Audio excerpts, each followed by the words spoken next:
Yes, I'm actually going to show you how to double your sales on KDP overnight. Let's say your book gets 1,000 impressions. Now, what are impressions? Impressions just basically means your book popped up on someone's screen. So let's say we're making a book on how to make money online, and someone searches for how to make money online, and then on Amazon, here's a search bar, and the first 3 results show up on their screen. Well, guess what? This is their screen, but this is not the whole website. There's still more results down here. They just need to scroll down to find them. So these 3 have each gotten 1 impression because they showed up on the screen. These haven't gotten an impression yet. But guess what? When the customer scrolls down and this book pops up now, and this book gets eliminated, and this is their screen, this one gets an impression. That's what an impression is. Your book just simply popped up on someone's screen. Now let's assume that we made a book on how to make money online and we're getting a bunch of impressions. Those impressions are going to turn into clicks. So let's say for every 1,000 impressions, we get 10 clicks. Once our book shows up on 1,000 people's screens, 10 of them actually click on the book. So out of the 1,000 people that saw our book, 10 of them clicked. This gives us a 1% click-through rate. What's a click-through rate? Click-through rate is simply the percentage of people that actually clicked on the book after looking at it, after it popped up on their screen. So 1% of 1,000 is 10. So out of 1,000 people, 10 of them clicked on it, and then how many people bought? Well, the average conversion rate on Amazon is 10%. So what's conversion rate? Conversion rate is the percentage of people that actually bought the book after they clicked on it. So if 10% of 10 is 1. So 1,000 people saw our Make Money Online book, 10 of them clicked on it, and 1 of them bought. So if we want to double our sales, we need to double this number here. We need to make this 1 turn into a 2. Now, how do we make this 1 turn into a 2? Well, one way to do it is to increase the impressions. Because if you get 2,000 impressions, then even with a 1% click-through rate, you get 20 clicks. Because 1% of 2,000 is 20. And then those 20 clicks with a 10% conversion rate turns into 2 sales. So that's one way to double it, but that's the worst way. Because with the impressions, you don't really have 100% control over it. What do I mean by that? Well, let's just assume that we did our SEO correctly. It's very hard to get more impressions if your click-through rate is low, because Amazon will only expand your reach and show you to more people if your click-through rate is good. If no one is clicking on your book, Amazon doesn't care about your book. Amazon is not going to show it to more people if no one's clicking on it. Why would Amazon show your book in front of people that don't care about your book? So instead of trying to double the impressions, what if we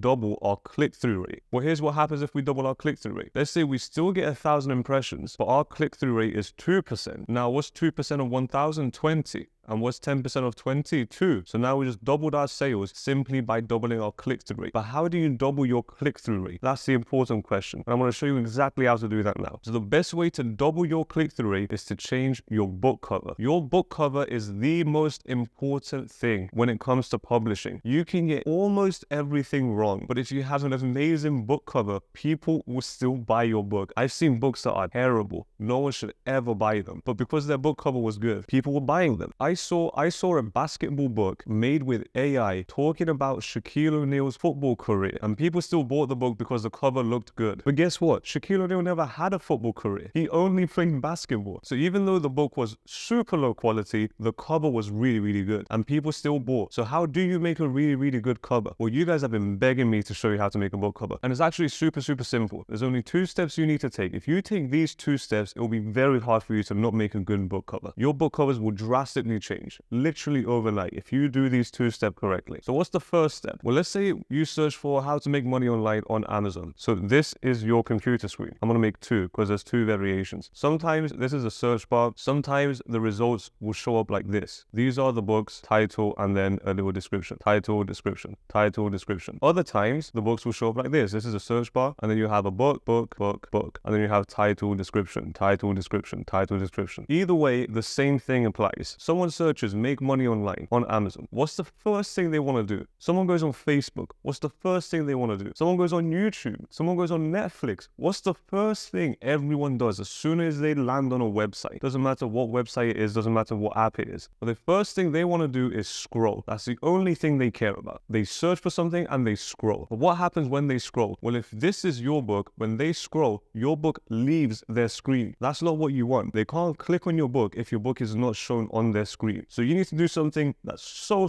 important. It's literally the only reason you have a book cover is to do this thing. What do you think that is? Well, let me give you a clue. Let's say you search make money online and this is what your results look like. Which one of these 4 are you going to click on? Some people are going to say, oh, I'm going to click on the first one because it's the first result, which means it's the best one. Well, check this out. Let's say you search for it again and this is what the results look like. Which one of these 4 books do you want to click on? Well, you're going to think, oh, I don't know why, but this book here looks a little bit interesting. It looks different. Why do you want to click on this book instead of the other ones. Well, all of these are black and this one's white. So what does it do? What does this white book do? It captures attention. And that's exactly what your book cover needs to do. It needs to capture attention. The better you capture attention, the more clicks you're going to get. If you get someone's attention, they're not going to scroll past you. You can't sell anything to someone if you don't have their attention. Because when you get someone's attention, you force them to focus on one specific thing. And when they're focused on one specific thing, it's very easy for them to ignore everything else that's going on around them and only focus on what's in front of them. So you need people's attention. I'm talking to you now, but if a naked woman walked in right now, my attention is not going to be on you. I want to turn to the naked woman because she's getting my attention. I'm going to be focused on her. So you need attention. And how do you get attention? Well, as soon as you get their attention, guess what happens? They stop scrolling. And that's exactly what you want them to do. You want them to stop scrolling because when they scroll, all they're doing is looking at your competition. That's the only thing they're doing when they're scrolling. You don't want them to scroll. You want to get their attention and get them to click. So how do you get their attention? Well, there's two main things you need to do to get their attention. The first thing you want to focus on is colors. Why do you want to focus on colors? Because if you have the correct colors, then you can easily get their attention. The best way to get someone's attention is through colors. Guess what? When I showed you this, why did you look at the white one first? Because it was a different color. Everything else was black and my one was white. It's a different color. Colors attract attention. If you go to a funeral and someone's wearing a bright red suit, they're going to get your attention because everyone else is wearing black and they're wearing red. Color attracts attention. Now here's what you're probably asking. How do I know if I pick the correct color? Well, let's take big publishers. If you go to Random House Publishing, they're one of the biggest ones, or Penguin Publishing, I think they're the same thing. But anyway, if you go to them and then they say, oh, Gordon Ramsay came and he's publishing a new book with us and this is our designer and he's making his book cover. Do you think that designer is going on Canva, making one cover and then, oh, that's it, here's a new Gordon Ramsay book? He's definitely not doing that. I can guarantee you he's not doing that. Guess what? Do you think he's going on AI and typing Gordon Ramsay AI? Oh, that looks like a good image. Let's just put it on a cover. No, he's not doing that. You know what he is doing? He's making variations. You think he's going to make one cover? The guy's making 10, 20, 30 different covers. It might be the same cover, but with 5 or 10 different color variations. But one has a blue background, one has a red background, one has a white background, one has a black background. And by doing all the variations, they can see which one attracts the most attention. If you have variations, you have things to compare it to. So if you're not sure what color to make, try a bunch of them. You're not wasting time by making a bunch of covers. You're just making better and better covers. You're giving yourself more data to look at because then you're going to be able to see which one attracts the most attention. And if you can see which one attracts the most attention, which one looks the best, you can make better decisions on your cover. Now, I'm not dissing AI or Canva. You can use Canva, you can use AI. Just make sure you use them effectively. Don't make one cover and then think you're the best designer in the world. But guess what? It's not enough to just pick colors. You need to pick the correct colors. Now, how do you pick the correct colors? Well, that's where the second thing comes in. You can have all the colors in the world, but your cover won't look good unless you have contrast. Now, what's contrast? I can't even spell contrast. Contrast is literally the difference between the colors. What do I mean? If you have a background and you have a foreground, you want the foreground to be clearly separated by the background. You want to be able to make sure you can see that it's two different things and the background is not the same as the foreground. What do I mean by this? Okay, look at this. What did I write here? What word did I write here? I wrote the word buy. Why can you read that word? Because the background is white and the text is black. So that creates contrast with the background. But guess what? Let me change this color. What if I made this gray? Look at that.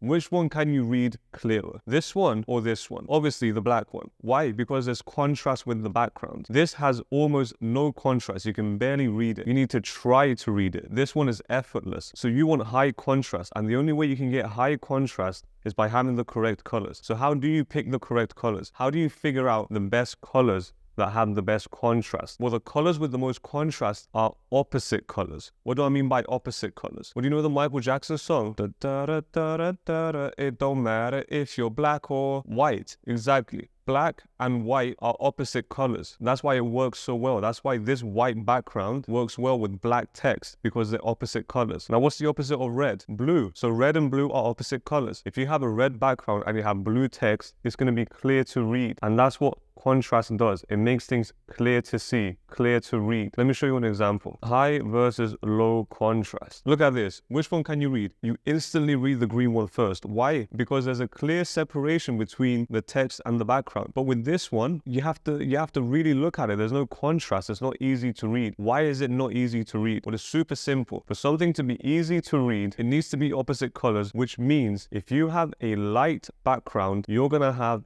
dark text. So in this one, we have dark text. The darkest text we can have, black. So what do we have? The lightest background we can have, white. Look at all this. This is all white. So when you're picking your colors and you're making your variations, you're going to have a red background, but if you have a red background, try a blue text. If you're going to have a yellow background, try black text, try green text. Make sure if your background is dark, have light text. If your background is light, have dark text. We can go a lot deeper on it, but these are the basic things you need to understand. So if you have the correct colors and high contrast, you instantly grab people's attention. So great, you got people's attention. You've got them to stop scrolling. You've got them to want to click on your book. What's step 2? Well, step 2 actually consists of 3 other steps. Now this starts to get a little bit advanced, but this is where all the magic happens and you start making amazing covers. Normally I shouldn't be giving this away, so I'm not going to give everything away, but I will tell you the first one, just so you understand how powerful this is. So you pick the correct colors, you have high contrast, and now it's actually time to do some designing. Now, the most important thing when it comes to design is to guide your viewer's eyes. What do I mean by that? The only way you can guide your viewer's eyes is if you have hierarchy. Now, what's hierarchy? Well, hierarchy is super simple. So hierarchy is when you can control what people's eyes see first, and then what they see second, and then what they see third. So how do you do this? Well, let's say we're making a book on how to make money online. We have a title, we have a subtitle, we have a main image, and we have an author name. Out of these 4, what's the most important thing? Is it the subtitle? No, it's not the subtitle. Because no one's going to read the subtitle until they read the title. Is it the author name? No one cares about your author name. Unless you're already a famous author, no one actually cares about your author name. So it's between the image and the title. What's step 1 that we talked about? Step 1 is to get attention. Which one of these is going to get the most attention?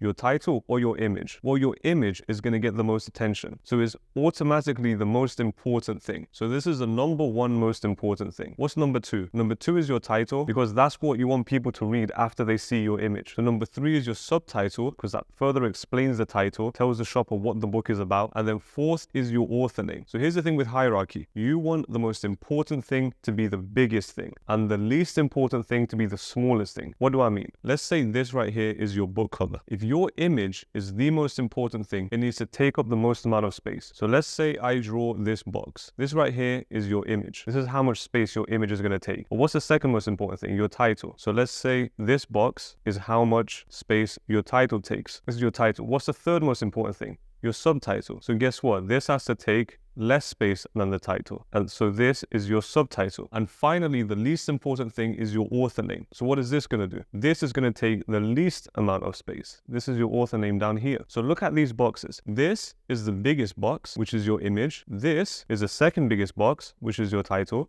This is your third biggest box, which is your subtitle. And this, because it's the least important, is your smallest box, because it's your author name. So when someone looks at your book cover, they see the image first, then they go to the title, then they go to the subtitle, and then they go to the author name. So by controlling the size and the amount of space each thing takes, you can control what your viewers look at first and second and third. So you can guide your viewers' eyes. Now here's the thing, you can actually go even deeper and implement hierarchy on your title as well. What do I mean by this? Well, let's say we're still making a how to make money online. Let me just delete all of this, just delete everything. Okay, so look at this phrase, how to make money online. Let's separate these into 3. How to is one phrase, make money is another phrase, and online is another phrase. How to tells you what the book is, make money tells you what you're going to do, and then online tells you how you're going to do it. So which one of these is the most important thing? If I come to you and I say, oh, I have a book for you, it's a how to, and then I die, and I don't manage to tell you the rest of the title, would you be able to figure out what the book is if I just tell you, oh, it's a how to, and then I die? No, you're not going to know what it is. What if I tell you, oh, it's a book about online, and I die? You're still not going to know what the book is. But if I come and tell you, oh, I've got a book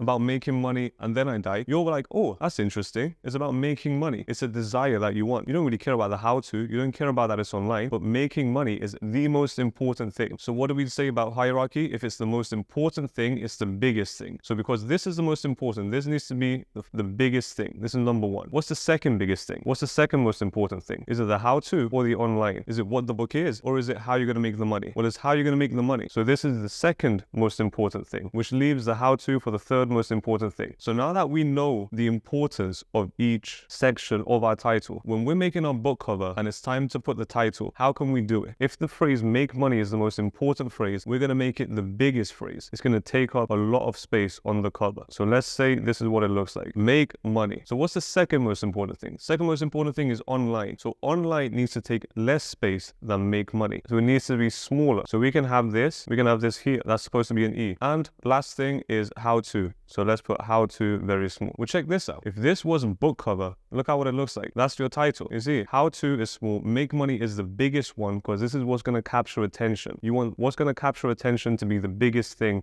on your cover. And then online is the smallest thing. So now we have a hierarchy of text. So when people are scrolling and they see this book, they instantly know it's a make money book. And then if they look at it for an extra second, they're going to know that it's about make money online. They don't really care about the how to, which is why we have it the smallest thing there. So if this was the final cover, you can probably have your subtitle here as well, and then an author name here. And then look at that. You have a final book cover just by using hierarchy. So that's how hierarchy works. That's how you guide your viewers through your design. Now this video is already getting too long and everything else is a little bit more advanced. And once you start getting used to making covers, maybe you'll be ready for these two. But unfortunately, I won't show you it in this video. But if you do want to see the other two, just let me know down in the comments below and I'll make a video on it. So yeah, good luck on your book covers.